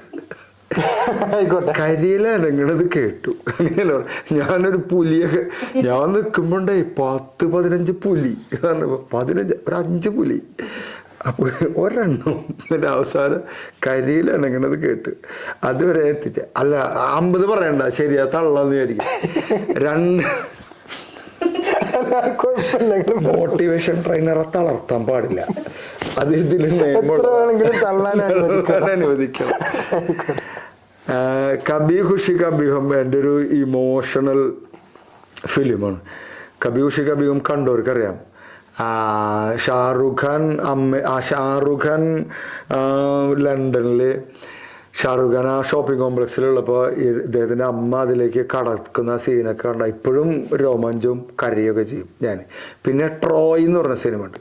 ട്രോയ് മനസ്സൊക്കെ ഒന്ന് വലുതാക്കണം എന്നൊക്കെ തോന്നുമ്പോൾ അതിരുന്ന് കാണും. ഭയങ്കര പെർസ്പെക്റ്റീവാണ് അതിൽ, വലിയ സംഗതികളെ കുറിച്ച് പറയുന്നത് ആ സിനിമ കാണും. പിന്നെ സിനിമ എന്ന് പറയുന്നത് ഭക്ഷണം കഴിക്കുമ്പോൾ പഴയ സിനിമ കണ്ടിട്ട് കോമഡി കേട്ട് ചിരിക്കുക. പാണ്ടിപ്പടയാണ് ഇപ്പോൾ കണ്ടുപിടിക്കുന്നത്. എന്തോരം പ്രാവശ്യം പാണ്ടിപ്പട കണ്ട്. പിന്നെ ഒരു കാര്യമുണ്ട്, നമ്മൾ ഈ പഴയ മലയാള സിനിമ കാണുമ്പോഴേ നമ്മൾ കേൾക്കാത്ത കുറേ വിറ്റുകൾ പിന്നെ കേൾക്കും, പിന്നെ കാണുമ്പോൾ കേൾക്കും. പാണ്ടിപ്പട. ഇഷ്ടപ്പെട്ട സിനിമയെക്കുറിച്ച് ഞാൻ പറയുകയാണെങ്കിൽ അങ്ങനെ കുറേ പറഞ്ഞത്. ഇന്നലെ കണ്ടതെന്നറിയോ, മറ്റേ താമരാക്ഷം പിള്ള ബസ്സിൻ്റെ പറക്കുന്നില്ല. അത് എന്തിനാ ഭക്ഷണം കഴിക്കുമ്പോൾ അപ്പോൾ ഈ കോമഡിയും കണ്ട് ഭക്ഷണം കഴിച്ചിട്ട് ഇപ്പോൾ ശരീരമൊക്കെ ഒരവസ്ഥയിലായി. അപ്പോൾ ഇമോഷണൽ ഈറ്റിംഗ് മതി. പിന്നെ മോന് എനിക്ക് 12 വയസ്സുള്ള ഒരു മോനുണ്ട്, 5 വയസ്സുള്ള മോളുണ്ട്. മോന് ഇപ്പോൾ എല്ലാ ദിവസവും കേൾക്കണ പാട്ട്, അതായത് അവൻ്റെ റൂമിൽ രാവിലെ വരെ റിപ്പീറ്റ് ചെയ്ത് കേൾക്കണ പാട്ടാണ് കണ്ണോട് കണ്ണായിടാം കാതോട്. എന്താണെന്നറിയില്ല, 12 വയസ്സാണ്. വല്ല പ്രണയമുണ്ടോ അത് തുടങ്ങിയിട്ടുണ്ടോ അത് എനിക്ക് ഒരു പിടുത്തല്ല. മാതൃകാ പുരുഷൻ ഞാനും. അതായത് പ്രണയം നമുക്ക് എല്ലാത്തിനോടും തോന്നുമല്ലോ. മൈക്കിനോടാണ് എൻ്റെ പ്രണയം, പിന്നെ വൈഫിനോടും. ഇപ്പോൾ കണ്ണോട് കണ്ണായിടാം എന്നുള്ള പാട്ട് അവനിങ്ങനെ നിരന്തരം പാട്ട്. അപ്പോൾ കേട്ട് നമുക്കൊക്കെ അത് ഇഷ്ടമായി. വീടിൻ്റെ ഒരു പാട്ട് ഇപ്പോൾ അതാണ്. മോളുണ്ട്, 4-5 വയസ്സുള്ള മോള്. അവൾക്ക് ഇഷ്ടം എന്ന് പറഞ്ഞു കഴിഞ്ഞാൽ മറ്റേ തക്കത്തില് അതെനിക്കും ഇഷ്ടമാണ്, എല്ലാവർക്കും ഇഷ്ടമാണ്. തന്നിട്ട് പോണതെന്ത് എന്ന് പറഞ്ഞിട്ട് അതില് ഒരു സംഭാഷണല്ലേ, എടാ മറ്റന്നാളെ കുഞ്ഞിപ്പാടെ എന്താണ് ഇപ്പാടെ കുട്ടിയുടെ മുടി കളിച്ചത് നീ വന്നട്ടാ എന്ന് പറയുന്ന ഒരു ഡയലോഗ് അതിൻ്റെ ഇടയിൽ പറയട്ടെ. അപ്പോൾ അത് മോളത് റിപ്പീറ്റ് ചെയ്ത് ഡാ അവിടെ എത്തുമ്പോൾ അവളിങ്ങനെ ടാ എന്ന് വിളിച്ചിട്ട് തട്ടന്നാളെ ടൊട്ടപ്പോൾ നീ വന്നട്ടാ. അപ്പോൾ ബാക്കിയൊന്നും അറിയില്ല, വേറെന്തോ ഭാഷയിലെ തെറിയൊക്കെ ആയിരിക്കും. അപ്പോൾ ഇതിങ്ങനെ പറയും. അപ്പോൾ അത് കാരണം ആ പാട്ടിങ്ങനെ എപ്പോഴും അവൾക്ക് വെച്ചു കൊടുക്കും തട്ടത്തിൽ. ഇനി ഓണം അനുഭവങ്ങൾ അത് ലിങ്ക് ചെയ്തിട്ടൊരു പാട്ടോ? അയ്യോ, ഓണം ഹെൽപ്പ് ചെയ്യാം. ഓണത്തിൻ്റെ ഇഷ്ടം പോലെ പാട്ടില്ലേ എന്ന് പറഞ്ഞേ. തിരുവാതിരാവ്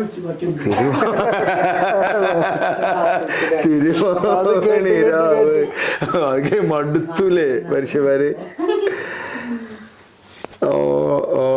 ഓണം ഞങ്ങളെ സംബന്ധിച്ച് ഓണം എന്ന് പറഞ്ഞാൽ ഓണത്തിന് മുമ്പുള്ള ഇവന്റുകളാണ്. കാരണം ഓണമാണല്ലോ ഏറ്റവും വലിയ ഇവിടുത്തെ എക്കണോമിക് ആക്ടിവിറ്റി കേരളത്തിൻ്റെ. അപ്പോൾ ഓണത്തിന് മുമ്പ് ഞങ്ങൾ ഫുള്ള് ഇവന്റുകളിലായിരിക്കും. ഓണത്തിന് വേണ്ടി ആളുകളെ തയ്യാറാക്കുന്ന പ്രോഗ്രാമുകളിൽ. അപ്പോൾ അത് കഴിഞ്ഞിട്ട് ഞങ്ങൾ ബ്രേക്ക് എടുക്കും. ഞങ്ങളെ സംബന്ധിച്ച് ശരിക്കും ഓണാഘോഷമുള്ള ടീമാണ് നമ്മൾ. കമ്പവലി ആണ് നമ്മുടെ. ഞാനാണ് മിക്കവാറും കമ്പവലിയിൽ ആ ലാസ്റ്റ് കയറിങ്ങനെ വയറുമ്മ ചുറ്റിയിട്ട് നിൽക്കാൻ ഒരാൾ വേണമല്ലോ, അത് ഞാനാണ് ഞങ്ങളെ പരിസരത്ത്. പിന്നെ ഓണസദ്യ, മാവേലിക്കുള്ള വയറെനിക്കില്ല. അത് ഒരവസരം കിട്ടിയെന്ന് വിചാരിച്ച അവതാരകൻ കേറി മെയ്യാണ്. ഒന്ന് ശ്രമിച്ചാ ഞാൻ അതൊക്കെ വരും. പക്ഷേ പക്ഷേ കമ്പവലിയാണ് നമ്മുടെ ഫേവറേറ്റ് ഐറ്റം. പക്ഷെ എനിക്കിപ്പോഴുള്ള ഇതെന്താ വെച്ച് കഴിഞ്ഞാൽ ഓണത്തിന് നമ്മൾ ഗസ്റ്റാണ് ഇപ്പോൾ, അതാണ് ഇഷ്ടമില്ലാത്തത്. ഇപ്പോൾ ഞങ്ങൾ താമസിക്കുന്ന അപ്പാർട്ട്മെന്റിൽ ഞാനാണ് ചീഫ് ഗസ്റ്റ് ആ ഭാഗത്ത്. അപ്പോൾ ഞാൻ അതിൽ അതങ്ങനെയല്ലോ, ഞാൻ ഗസ്റ്റ് ആവാതിരുന്നിട്ട് ആഘോഷിക്കല്ലേ. നല്ല രസമാണ് ഓണം എന്ന് പറഞ്ഞു കഴിഞ്ഞാൽ. എല്ലാവരും ചിരിക്കുന്ന, സന്തോഷിക്കുന്ന, സമൃദ്ധിയെക്കുറിച്ച് സംസാരിക്കുന്ന, പ്രകൃതി വരെ അതിനോട് ഒപ്പം നിൽക്കുന്ന, അങ്ങനെയല്ലേ ഓണത്തിന് പ്രകൃതിയൊക്കെ ആയിട്ട് നമ്മളായിട്ട് അനുഗ്രഹിക്കും. ഗൾഫിൽ ഓണം 2 മാസമൊക്കെ, എല്ലാ വെള്ളിയാഴ്ചയും ശനി ഞായറാണ് അവിടുത്തെ ഓണം. അവിടെ ഓണം കഴിയണമെങ്കിൽ 3 മാസം കഴിയണം ഓണത്തിന്. കാരണം ഒരാഴ്ചയിലല്ലേ പരിപാടി നടക്കുക. അടുത്ത ഗ്രൂപ്പിൻ്റെ പരിപാടി കുറേ സ്ഥലത്ത് ഇപ്പോൾ ഓണാഘോഷത്തിന് ഇപ്പോൾ ഗുജറാത്തിലൊക്കെ വിളിച്ചിട്ടുണ്ട്. 6000-7000 പേരുടെ ഗസ്റ്റായിട്ടൊക്കെ പോകണു. അങ്ങനെ കുറേ ഉണ്ട് അങ്ങനെ ഓണവുമായിട്ട് ബന്ധപ്പെട്ട്. ചെറുപ്പത്തിലെ ഓണമൊക്കെ കൂടുതൽ നേരത്തെ പറഞ്ഞാൽ പഴയ ഓണത്തിൻ്റെ രസമൊന്നും ശരിക്കും ഇപ്പോൾ ഉണ്ടോ എന്ന് വെച്ച് കഴിഞ്ഞാൽ അറിയില്ല. പലർക്കും പലതരത്തിലല്ലേ കണക്റ്റ് ആവുക. സദ്യ തന്നെ മെയിൻ ഐറ്റം ഓണത്തിന്. നല്ല എല്ലാവരും കൂടി കൂടുക, നല്ല വസ്ത്രം ധരിക്കുക, സന്തോഷങ്ങൾ ഇങ്ങനെ കൊടുക്കുക. മനുഷ്യനെല്ലാതും സന്തോഷമായിട്ട് കണക്ട് ചെയ്തിട്ടാണല്ലോ. സന്തോഷം ഉണ്ടാക്കുക, സന്തോഷം കൊടുക്കുക, സന്തോഷം ഇരട്ടിപ്പിക്കുക, സന്തോഷിക്കാനുള്ള അവസരങ്ങളിലൊക്കെ പങ്കെടുക്കുക എന്നുള്ളതല്ല. അപ്പം ഇതൊരു അവസരമാണ്. കുറേ കാര്യങ്ങളൊക്കെ മറന്നിട്ട് നമ്മളെ ഒന്നിങ്ങനെ പുനർജീവിപ്പിച്ചെടുക്കാൻ പറ്റുന്നൊരു സംഗതിയാണ് ഈ ഓണമൊക്കെ. അതിലാണ് കയറുക. പ്രശ്നങ്ങളില്ലാത്തത് കൊണ്ടല്ല മനുഷ്യൻ സന്തോഷിക്കുന്നത്. എല്ലാവർക്കും പ്രശ്നങ്ങളുണ്ട്. പക്ഷേ സന്തോഷിക്കാനുള്ള അവസരം കിട്ടി കഴിഞ്ഞാൽ കയറി സന്തോഷിക്കണം. അപ്പം അതിനൊരു അവസരം നമ്മൾ ഒരു സമ്പൽ സമൃദ്ധി എന്നൊക്കെ നമ്മളിങ്ങനെ പറയുന്നത് അത് വെറുതെ പറയണല്ല. നമ്മളൊന്ന് ഉയർത്ത് ഒന്നും കൂടി ഒന്ന് ഷെയ്ക്ക് ചെയ്ത് നമ്മളൊന്ന് പിടിച്ച് കുലുക്കി നന്നാക്കി അടുത്തൊരു സീസണിലേക്ക് കുറച്ചുകൂടി ഒന്ന് പരുവപ്പെടുത്തി എടുക്കുന്ന കുറേ ആക്ടിവിറ്റീസ് അതിൽ നടക്കുന്നുണ്ട്. ഓണത്തിന് ആ കൂടിച്ചേരലുകൾ നടക്കുന്നുണ്ട്. അതന്നെ. പിന്നെ സദ്യയൊക്കെ പരമാവധി ശാസ്ത്രീയമായി കഴിക്കാൻ നോക്കും. ഓരോ സ്ഥലത്ത് ഓരോ ഇതിനൊക്കെ ഓരോ അളവില്ലേ. ആദ്യം സാമ്പാർ കൂട്ടി, അതെങ്ങനെയാടാ, ആദ്യം നെയ്യ് കൂട്ടി കഴിക്കണം, പിന്നെ സാമ്പാർ കൂട്ടി കഴിക്കണം, പിന്നെ തൈര് പിന്നെ പായസം കുടിക്കണം. പായസം ഇലയിലൊഴിച്ച് വടിച്ച് നക്കണം.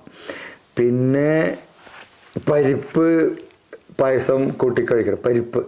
അത് കഴിഞ്ഞിട്ട് തൈര് കൂട്ടി വീണ്ടും കഴിക്കണം. ഇതിൻ്റെ ഇടയിൽ അച്ചാറ് തൊട്ട് നക്കണം. രസം. പിന്നെ വെള്ള ഷർട്ടൊക്കെ ഇട്ട് പോയി കഴിഞ്ഞാൽ നമ്മൾ എന്തൊക്കെ കഴിച്ചെന്നുള്ള വിവരം നമ്മളെ ദേഹത്ത് നോക്കിയാൽ അറിയാം. അങ്ങനെ വേണം. എന്നിട്ട് കുഴഞ്ഞും അറിയണം. അതാണ് ഓണം. ഇതിനെല്ലാത്തിനും കൂടെ ഈ ഒരൊറ്റ വയറ് മതി. അത് ആ ഓണം കഴിയുമ്പോൾ നമ്മൾ മാവേലിയാവും. ഓട്ടോമാറ്റിക്കലായിട്ട് അത് സംഭവിക്കും ഓണം കഴിയുമ്പോൾ. എപ്പോഴും പോസിറ്റീവായിട്ട് ഇരിക്കാൻ പറ്റൂല മനുഷ്യന്. അത് അങ്ങനെയാണ്. എപ്പോഴും ഒരേപോലെ എപ്പോഴും ഫുൾ പോസിറ്റീവായിട്ട് ഒരാൾ നടക്കണമെങ്കിൽ അയാൾക്ക് എന്തോ അസുഖമുണ്ട്. മനുഷ്യൻ ജീവിച്ചിരിക്കുന്നതിൻ്റെ തെളിവ് ആ ECG കാണാം. ഇങ്ങനെ കയറി ഇറങ്ങിയിട്ടല്ലേ ഇത് വരിക. കയറിയിട്ട് നേരെ പോകുന്നുണ്ടെങ്കിൽ തീർന്നു എന്നർത്ഥം. അങ്ങനെയല്ലേ സിനിമയിലൊക്കെ നമ്മൾ കാണുന്നത്. നമ്മൾ പല ഉദാഹരണങ്ങളും പലപ്പോഴും ഇതേ ഉദാഹരണം തന്നെ പലരും പറഞ്ഞിട്ടുണ്ടാവും. അപ്പോൾ കയറി ഇറങ്ങുക എന്നുള്ളത് ജീവിതത്തിലുള്ളതാണ്. ഒരു കയറ്റം ഉണ്ടാവും, ഇറക്കം ഉണ്ടാവും, വീണ്ടും വീണ്ടും. ഇൻറ്റൻസിറ്റിയേക്കാൾ നല്ലതാണ് കൺസിസ്റ്റൻസി. അപ്പോൾ ഈ മോട്ടിവേഷൻ എന്നൊക്കെ പറയുമ്പോൾ ആളുകൾ വിചാരിക്കും ഇതെന്തോ ആളുകളെ അങ്ങോട്ട് മൊത്തം മാറ്റി മറിപ്പിക്കുന്ന ഒരു പരിപാടിയാണ്. അല്ല, ഞാൻ സാധാരണ മനുഷ്യന്മാരോട് ചിന്തിക്കാൻ പ്രേരിപ്പിക്കലാണ് ചെയ്യുന്നത്. എന്നിട്ട് അവനവന് തോന്നുന്നതാണ് മോട്ടിവേഷൻ. അങ്ങനെ ഒരു പുഷ് കൊടുക്കാൻ നമുക്ക് പറ്റും. അതിൽ തന്നെ ഞാൻ ഏറ്റവും ഊന്നുന്നത് സന്തോഷം ഉണ്ടാക്കുക എന്നുള്ളതാണ്. എല്ലാത്തിൻ്റെ അടിസ്ഥാനം ഹാപ്പി ആയിട്ടിരിക്കുക എന്നുള്ളതാണ്. ഹാപ്പി. അപ്പോൾ അതിൻ്റെ ഒരു പ്രതിഫലം എനിക്ക് തിരിച്ച് കിട്ടുന്നുണ്ട് കേട്ടോ. അപ്പോൾ നമ്മൾ പുറത്തിറങ്ങി പോകുമ്പോൾ ആളുകൾ ഓടി ഒന്ന് കെട്ടിപ്പിടിച്ചു. കഴിഞ്ഞ ദിവസം ഞാൻ കോഴിക്കോട് ഒരു ചായ കുടിച്ച് ഇങ്ങനെ നിൽക്കുമ്പോൾ ഒരു ഓട്ടോറിക്ഷക്കാരൻ, എന്നേക്കാൾ വയസ്സുള്ള ഒരാളാണ്, അയാൾ വന്നിട്ട് എൻ്റെ അടുത്ത് ഞാനൊന്ന് കെട്ടിപ്പിടിച്ചോട്ടെ ചോദിച്ചു. എൻ്റെ പേര് ചോദിക്കുന്നില്ല, ഞാൻ വീഡിയോ കാണാറുണ്ട് എന്ന് പറയുന്നില്ല, ഒന്നും പറയുന്നില്ല. ഞാനൊന്ന് ഹഗ് ചെയ്യട്ടെ. എന്നെ ഹഗ് ചെയ്തു. അയാൾ വിയർത്ത്, അത് ഓട്ടം കഴിഞ്ഞിട്ട് ഇങ്ങനെ വരികയാണ്. അപ്പോൾ അയാൾക്ക് ആ വിയർപ്പൊന്നും എനിക്ക് പ്രശ്നമല്ല, അല്ലെങ്കിൽ ആ വിയർപ്പിനെ ഞാൻ കണക്ക് കൂട്ടില്ല എന്നുള്ള രീതിയിലേക്ക് അത്രയും വലുതായിട്ട് അദ്ദേഹം എൻ്റെ സാന്നിധ്യത്തെ എടുത്തിട്ടുണ്ട്. അതെനിക്ക് ഭയങ്കര അഭിമാനമായിട്ട് തോന്നി. അയാളെ വിയർപ്പ് എനിക്ക് പ്രശ്നമാവില്ല എന്ന് അയാൾക്ക് തോന്നുക എന്ന് പറഞ്ഞാൽ അയാൾ എന്നെയും ഞാൻ അയാളെ അംഗീകരിച്ചെന്നല്ല അർത്ഥം. എന്നെ കൊണ്ട് കെട്ടിപ്പിടിച്ചിട്ട് അയാൾ ഒരു അക്ഷരം മിണ്ടാതെ അങ്ങോട്ട് പോയി. അപ്പോൾ എന്താ പറയുക, അങ്ങനെ ചില കാര്യങ്ങളാണ് നമ്മൾ ജീവിതത്തിൽ നേടിയിട്ടുള്ളത്. ഇങ്ങനെ ഒരു മടിയില്ലാതെ ആളുകൾ വന്ന് കെട്ടിപ്പിടിക്കാനൊക്കെ തോന്നുന്നൊരു തരത്തിലേക്ക് ഒരു വിർച്വൽ പേഴ്സണാലിറ്റി അല്ല, ഞാൻ വീഡിയോ കണ്ടിട്ടല്ല, അവർക്ക് വിർച്വൽ പേഴ്സണാലിറ്റി അയാൾ ജീവിതത്തിനോടും ഒരു അടുപ്പുണ്ടാക്കിയിട്ടുണ്ട്. പല അനുഭവങ്ങളും അങ്ങനെ, ഓട്ടോറിക്ഷക്കാർ പൈസ വാങ്ങിക്കാതെ ഒക്കെ ആയിട്ട്. അപ്പം ഞാൻ അതിൽ നിന്ന് മനസ്സിലാക്കുന്നത് വെച്ചാൽ നമ്മൾ സന്തോഷം കൊടുത്തു തുടങ്ങിയാൽ, നമ്മൾ ജെനുവിനായിട്ട് പെരുമാറിക്കഴിഞ്ഞാൽ നമുക്കത് പ്രകൃതിയും സമൂഹമൊക്കെ തിരിച്ച് നമ്മളിലേക്ക് തന്നെ തരും. അതുറപ്പാണ്. നമ്മൾ കൊടുത്താൽ മതി. സന്തോഷം കൊടുക്കുമ്പോൾ ഇരട്ടിക്കും, സങ്കടം കൊടുക്കുമ്പോൾ കുറയും. അങ്ങനെയാണ്. അപ്പോൾ അതിങ്ങനെ കൊടുക്കാനുള്ള ഒരു അവസരമായി ഓണം, സന്തോഷം കൊടുക്കാനൊക്കെ. നമ്മൾ മാത്രമല്ല, നമ്മളെ ചുറ്റുമുള്ളവർക്കും കൊടുക്കാൻ പറ്റുക. ഞാനതാണ് കൊടുത്തുകൊണ്ടിരിക്കുന്നത്, സന്തോഷം സൃഷ്ടിക്കുക എന്നുള്ളത്. ഒരു കൂട്ടം ആളുകൾ നമ്മളെ മുമ്പിൽ കിട്ടുന്നു, ആ കിട്ടുന്ന ആളുകൾക്ക് സന്തോഷം ഉണ്ടാക്കാനായിട്ട്, അങ്ങനെ ഒരു പ്രൊഡക്ടിവിറ്റി കൂട്ടാനായിട്ട്, അങ്ങനെ നന്നായി വർക്ക് ചെയ്താൽ മതി. ഒരു ദിവസം നമുക്ക് സന്തോഷം ഉണ്ടാവാനായിട്ട്. സന്തോഷം നമ്മൾ തന്നെ ഉണ്ടാക്കുന്ന കേട്ടോ. പോയില്ലെങ്കിലും ഈ പൂമ്പാറ്റ പോലെയാണ്. പൂമ്പാറ്റയെ പിടിക്കാൻ പോയി കഴിഞ്ഞാൽ ചിലപ്പോൾ പറന്നു പോകും. നമ്മൾ പൂമ്പാറ്റയുള്ള സ്ഥലത്ത് ചെന്ന് സൈലൻ്റ് ആയിട്ട് നോക്കുക, പറന്നു എന്നിരിക്കും. ആ സന്തോഷമുള്ള അന്തരീക്ഷത്തിൽ നമ്മൾ ഉണ്ടാവുക എന്നുള്ളതാണ്. ചിലർ വരുമ്പോൾ സന്തോഷം വരും, ചിലർ പോകുമ്പോൾ സന്തോഷം വരും. അങ്ങനത്തെ ചിലവരുണ്ട്. ചിലവർ വരുമ്പോൾ നമ്മൾ പറയും, ഇപ്പോൾ അല്ലേ അങ്ങനെ ഉണ്ടായിട്ടില്ലേ, മുനീർ ആകാശവാണിയിലേക്ക് വരുമ്പോൾ അവർ പറയും സന്തോഷം വരുന്നത്. ചിലർ പോകുമ്പോഴാവും, ഇവിടുന്ന് ആരെങ്കിലൊക്കെ റിട്ടയർ ചെയ്ത് പോകുമ്പോൾ അവൾ പറഞ്ഞിട്ടുണ്ടാവും, അയ്യോ തമാശക്ക് പറയാൻ. ചിലവരൊരു കൂട്ടത്തിൽ നിന്ന് പോകുമ്പോഴാണ് സന്തോഷം വരിക. അപ്പോൾ നമ്മളുടെ സാന്നിധ്യം മറ്റുള്ളവർക്ക് സന്തോഷം ഉണ്ടാവുന്ന രീതിയിൽ ഉയരാൻ ശ്രമിക്കുക. ഏറ്റവും ഉദാത്തമായ വികാരമാണ് ഹാപ്പിനെസ്സും ഏറ്റവും ഉദാത്തമായ എക്സ്പ്രഷനാണ് ചിരിയും. ഒരു മനുഷ്യൻ്റെ മുഖത്ത് ചിരി ഉണ്ടാവുക എന്നുള്ളതിനേക്കാൾ വലിയൊരു പുണ്യം നമുക്ക് ചെയ്യാനില്ല. അതാണ് എൻ്റെ പുണ്യം. ഞാൻ മൈക്കെടുക്കുമ്പോൾ ആളുകൾ ചിരിക്കുന്നു, സന്തോഷിക്കുന്നു പറയുമ്പോൾ അതാണ് എൻ്റെ റിവാർഡും. ഏറ്റവും മനോഹരമായ വികാരമാണ് ചിരി. ചിരിച്ച മുഖത്തിനേക്കാൾ ഭംഗിയുള്ള വേറെ ഒന്നുമില്ലല്ലോ. അപ്പം അതിനെ എനിക്ക് ആകാശവാണിയൊക്കെ ചെയ്തുകൊണ്ടിരിക്കുന്ന എനിക്ക് തോന്നുന്നു. നല്ലൊരു പാട്ട് കേട്ടാൽ വരുന്നൊരു പുഞ്ചിരിയും ചിരിയും. ഈ ഓണത്തിനും നമുക്ക് മറ്റുള്ളവരുടെ മുഖത്ത് ചിരി പടർത്താൻ സാധിക്കട്ടെ എന്ന് ആശംസിക്കുന്നു. താങ്ക് യു സോ മച്ച് എന്നെ കേട്ടതിനും എന്നെ ഇങ്ങോട്ട് ഇൻവൈറ്റ് ചെയ്ത ആകാശവാണി മഞ്ചേരി നിലയത്തിനും എല്ലാവിധ ആശംസകളും. അഭിഷാദ് ഗുരുവായൂർ. Thank you. അല്ല, അപ്പൊ ഇനി വേണ്ടത് ഒരു ഇൻട്രോ. മതിടാ. ഇനി ഞാൻ അഭിഷാദ് ഗുരുവായൂർ അതൊന്നും എല്ലാവിധ ഓണാശംസകളും. മലയാളികളുടെ ഹൃദയതാളം എന്ന ആപ്തവാക്യത്തോടുകൂടി ഒരുമിച്ച് മുന്നേറുന്ന, നിങ്ങളെ എല്ലാ ദിവസവും വിളിച്ചെഴുന്നേൽപ്പിക്കുന്ന, നിങ്ങളുടെ കൂടെ സഞ്ചരിക്കുന്ന, നിങ്ങളുടെ എല്ലാ വികാരങ്ങളിലും ഒരുമിച്ച്. ഇതല്ല, നിങ്ങൾ ഇൻട്രോ ആണോ പറയുന്നത്? എല്ലാവിധ ഓണാശംസകളും. അതല്ല, നിങ്ങൾ ഒരു മിനിറ്റ് ഓണാശംസ ഒന്നും കൂടി പറഞ്ഞു. എല്ലാവർക്കും ഹൃദയം നിറഞ്ഞ ഓണാശംസകൾ, അതൊരു സെന്റൻസ് പറഞ്ഞില്ല. പിന്നെ ഞാൻ അഭിഷാദ് ഗുരുവായൂർ എന്ന് പറഞ്ഞിട്ട് 2 സെന്റൻസ്. അതായത് നിങ്ങളെ നാട്, നിങ്ങളിപ്പോൾ താമസിക്കുന്നത് എവിടെ? കോഴിക്കോട്. ഞാൻ അഭിഷാദ് ഗുരുവായൂർ, ഗുരുവായൂരുകാരനാണ്. ഇപ്പോൾ താമസിക്കുന്നത് ഈ പ്രോഗ്രാമിൻ്റെ സൗകര്യാർത്ഥം ഇപ്പോൾ താമസിക്കുന്നത് കോഴിക്കോടാണ്.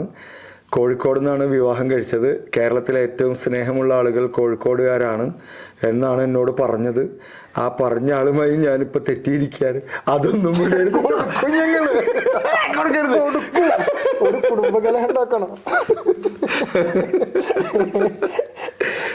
തമാശ പറഞ്ഞ കോഴിക്കോടുകാരൊക്കെ അടിപൊളി മനുഷ്യന്മാരാണ്. കോഴിക്കോടിനോടുള്ള ഇഷ്ടം കൊണ്ട് ഞാൻ കോഴിക്കോടേക്ക് താമസം മാറ്റി. കോഴിക്കോടിൻ്റെ ഭക്ഷണത്തിനോടും ആളുകളോടും, കോഴിക്കോടും മലപ്പുറം അങ്ങനെയൊന്നുമില്ല, എല്ലാവരോടും എല്ലാ തരത്തിലും ഇഷ്ടമാണ്. തൃശ്ശൂർ ഭാഷ ഉണ്ടായതുകൊണ്ടാണ് ശരിക്കും കരിയറിൽ ഇപ്പോൾ കാണുന്നൊരു വിജയമെന്ന് പറയാവുന്ന ഒരു അവസ്ഥ ഉണ്ടായത്. അത് തൃശ്ശൂർ ഭാഷയും കൂടിയാണ്. എല്ലാവർക്കും ഇഷ്ടമുള്ളൊരു ഭാഷയാണ്. ഞാനിപ്പോൾ എത്രമാത്രം തൃശ്ശൂർ ഭാഷ എൻ്റെ കയ്യിൽ ഉണ്ടെന്ന് അറിയില്ല, പക്ഷെ ആളുകൾക്ക് ആ ഒരു തൃശ്ശൂരിൻ്റെ സംഗതികളൊക്കെ ഭയങ്കര ഇഷ്ടമാണ്. അപ്പോൾ അഭിഷാദ് ഗുരുവായൂർ എന്നാണ് പേര്. ഗുരുവായൂർ അമ്പലത്തിൻ്റെ അടുത്ത് തന്നെ, ആ ഭാഗത്ത് തന്നെയാണ് കൂടുതലായിട്ട് കാണപ്പെടുന്നൊരു മനുഷ്യൻ. ഗുരുവായൂർ അമ്പലത്തിൻ്റെ തൊട്ടടുത്താണ് എൻ്റെ വീട്. ഇനി ഗുരുവായൂർ അമ്പലത്തിലേക്ക് വരുന്നവർ എൻ്റെ വീട്ടിലേക്ക് വന്ന് അവിടെ താമസിച്ച് രാവിലെ അവിടുന്ന് എഴുന്നേറ്റ് തൊഴുക, അങ്ങനെയൊന്നുമില്ല. എന്തൊക്കെ പറയണല്ലേ, ആൾക്കാര് വരും, ശ്രോതാക്കളാ. പിന്നെ എന്താ പറയാ, 2 മക്കൾ, വൈഫ് നഷീദ, സഹോദരന്മാര് അനിഷാദ്, അജിഷാദ്, ഇങ്ങനെയാണ് അവസ്ഥ. ഫാദർ, മദർ, 2 മക്കള്. ഓക്സ്ഫോർഡ് സ്കൂളിൽ പഠിക്കുന്നു, കോഴിക്കോട്. എല്ലാവിധ ഓണാശംസകളും. ഇപ്രാവശ്യത്തെ ഓണം ഗംഭീരമല്ല അതിഗംഭീരമാവട്ടെ. പ്രകൃതിയൊക്കെ നമ്മുടെ കൂടെ ഉണ്ട്. എല്ലാ വിഷമങ്ങളും ഒക്കെ മാറ്റി മറിച്ച് സമൃദ്ധിയിലേക്കുള്ള യാത്രയുടെ വലിയൊരു തുടക്കം ഈ ഓണത്തോടു കൂടി ഉണ്ടാവട്ടെ. സന്തോഷം പങ്കിടാൻ പറ്റട്ടെ എല്ലാവരുമായിട്ട്. എല്ലാവിധ ആശംസകളും. അഭിഷാദ് ഗുരുവായൂർ. Thank you. നന്നായിട്ട് ചെയ്തു കേട്ടോ. ഇനി ഇത് എഡിറ്റ് ചെയ്ത് വരുമ്പോ നല്ലൊരു പ്രൊഡക്റ്റ് ആയിട്ട്. അതല്ലേ, ഓക്കെ ഓക്കെ. ഈ സാധനം നല്ല ഓണയർ വരിക. അതല്ലേ, അയ്യോ ആദ്യമായിട്ടാ ഈ സാധനം വരുന്നേ. അപ്പൊ നമ്മള് ഓണത്തിന് ഇനിയിപ്പോ വരുന്ന നമ്മള് വിൻസി വരുന്നുണ്ട്. പിന്നെ നമ്മള് സാഹിത്യത്തിൽ നിന്നാണെങ്കിൽ KP രാമനുണ്ട്, കേരള സാഹിത്യ അക്കാദമി അവാർഡ് ചെയ്തത്. പിന്നെ ഇപ്രാവശ്യം പിന്നെ നിങ്ങളും മോഹൻലാലും ഒക്കെ നമ്മള് മെയിൻ ആൾക്കാർ കാര്യത്തില്. നമ്മള് ഓണത്തിന് മോഹൻലാലും ഉണ്ട്, എങ്ങനെ ഇവിടെ വരൂ. മഞ്ചേരി നല്ല റെക്കോർഡ് ചെയ്യുന്നത് ലാലേട്ടനുണ്ട്. തിരുവോണത്തിന്റെ അന്ന് ലാലേട്ടനാണ് അതിഥി. പിന്നെ ഞാൻ ആക്ച്വലി ആകാശവാണിയിൽ ഒരു ഇന്റർവ്യൂ കഴിഞ്ഞിട്ട് വരികയാണ്. അപ്പോൾ അവിടെ ഞാൻ NSSലെ കാര്യങ്ങൾ പറയുണ്ടായി. 12 വർഷം മുമ്പ് ഞാൻ NSSൽ കോളേജ് ക്ലാസ്സിലൊക്കെ വന്നപ്പോൾ സന്തോഷ് വള്ളിക്കാട്, മലയാളം HOD, അദ്ദേഹം ആകാശവാണിയെ കുറിച്ച് പറയണ്ടായി. അപ്പോൾ ഞാൻ ഇന്ന് അദ്ദേഹം വിളിക്കുകയും ചെയ്തു ആളെ കാണാൻ. അപ്പോൾ ആളിവിടെ ഇല്ല. ഇപ്പോൾ എന്തായാലും വീണ്ടും NSSലെ ആളുകളെ കണ്ടുപിട്ടി. അപ്പോൾ 93 ബാച്ച്, 93-95 ബാച്ച് NSSൽ പഠിച്ച ബാച്ചിന് എല്ലാവിധ ആശംസകളും. ഒരു കമന്റ്, ഒരു നെഗറ്റീവ് കമന്റ് വരാത്ത ഒരു പ്രൊഫൈല് ഞാൻ ചെക്ക് ചെയ്യുമ്പോൾ ലോകത്ത് ഹർഷയ് ഗുരുവായൂർ മാത്രം. ഒരു നെഗറ്റീവ് കമന്റ്, അതായത് എന്റെ സ്കൂളിൽ ടീച്ചർമാരൊക്കെ പറയും ഹർഷിന്, പിന്നെ അഭിഷാദിന് ഒരു ദിവസം നമ്മൾ സ്കൂൾ കൊണ്ടാൻ പറ്റുമായിരിക്കും. എല്ലാ ലേഡി ടീച്ചർമാരും പ്രത്യേകിച്ചും ഞങ്ങൾ ഒരു തന്ത വൈബ് ആൾക്കാരട്ടോ, ഒക്കെ ചെറുപ്പക്കാരാണ്. പക്ഷെ ഒരു നെഗറ്റീവ് കമന്റ് പോലും വരാത്തൊരു പ്രൊഫൈല് നമ്മൾ ചെക്ക് ചെയ്യുമ്പോൾ താങ്ക് യു, കണ്ട് താങ്ക് യു. അതാണ് നമ്മുടെ മോട്ടിവേഷൻ. Thank you. ഹൈ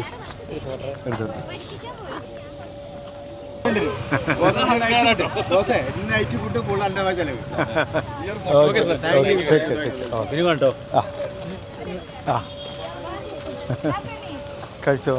ഞങ്ങൾ കഴിച്ചു. ഞങ്ങൾ ആദ്യം എപ്പോഴും കാണലുണ്ട്. ഓക്കെ, നിങ്ങള് മഞ്ചേരി തന്നെ? അല്ല, ഞങ്ങൾ കൂടല്ലൂരാണ്. ഓക്കെ. അപ്പോ ഇപ്പൊ പള്ള വലുതായതുകൊണ്ട് രാവിലെ ഒക്കെ പിടിക്കാൻ പറ്റിയിരുന്നു. ഇപ്പാണ്ട് സാൻഡ്വിച്ച് ബോസ്. ഓക്കെ, നല്ല നല്ല ഫോട്ടോസും വീഡിയോസും.